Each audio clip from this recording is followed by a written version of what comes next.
घने जंगल के बीचों बीच से एक पुरानी सड़क गुजरती थी, काले रंग की एक रिबन जैसे खामोश पेड़ों के बीच से। हवा में नमी और भारीपन था, सिर्फ कीड़ों की भिनभिनाहट से सन्नाटा टूट रहा था।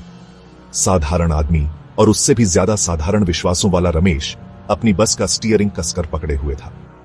वो इन अंधविश्वासों पर हंसता था, उसकी दुनिया को उसकी हेडलाइट की तेज रोशनी ही रोशन करती थी। आज रात वो आखिरी ट्रिप कर रहा था, गांव से बचे हुए कुछ मुसाफिरों को 10 किलोमीटर दूर शहर वापस पहुंचाने के लिए। गांव दूर पीछे छूट गया, रमेश को फुसफुसाते अंधेरे के साथ अकेला छोड़कर। सड़क के किनारे सफेद रंग की एक झिलमिलाहट देखकर रमेश ने ब्रेक मार दिए। उसका दिल जोर से धड़कने लगा, मानो सन्नाटे में ढोल बज रहा हो। ये एक औरत थी, सफेद साड़ी पहने, उसकी पीठ रमेश की तरफ थी। उसने खिड़की नीचे की, चमेली और किसी चीज की, किसी धातु जैसी, तांबे जैसी गंध से भरी नम हवा अंदर घुस आई। लिफ्ट चाहिए? उसने पूछा। उसकी आवाज खुरदरी थी। औरत घूमी, उसका चेहरा उसके घूंघट की छाया में छिपा हुआ था।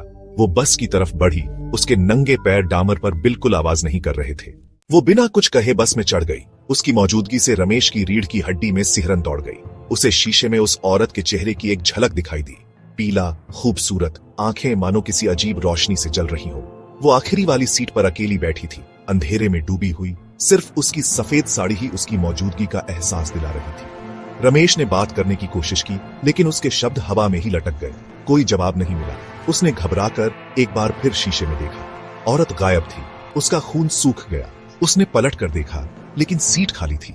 सफेद साड़ी गायब हो चुकी थी, सिर्फ चमेली की हल्की गंध और वो परेशान करने वाली धातु जैसी गंध बाकी थी। अगली सुबह बस सड़क के किनारे लावारिस मिली। इंजन अभी भी चल रहा था। रमेश गायब था। पिछली रात की मुलाकात का एकमात्र सबूत ड्राइवर की सीट पर एक सफेद चमेली का फूल और धूल भरी फर्श पर खून का एक धब्बा था, जो उस खौफनाक घटना की गवाही दे रहा था। वो पुरानी सड़क जंगल के बीचों बीच एक खामोश, सतर्क पहरेदार की तरह मौजूद रही। लेकिन उस रात के बाद किसी ने भी अंधेरे में उस सड़क पर जाने की हिम्मत नहीं की, गायब हुए ड्राइवर और सफेद साड़ी वाली औरत की कहानी से डरकर। कुछ कहानियां जो धीमी आवाज में कही जाती है, कभी भी दुनिया के सामने नहीं आती।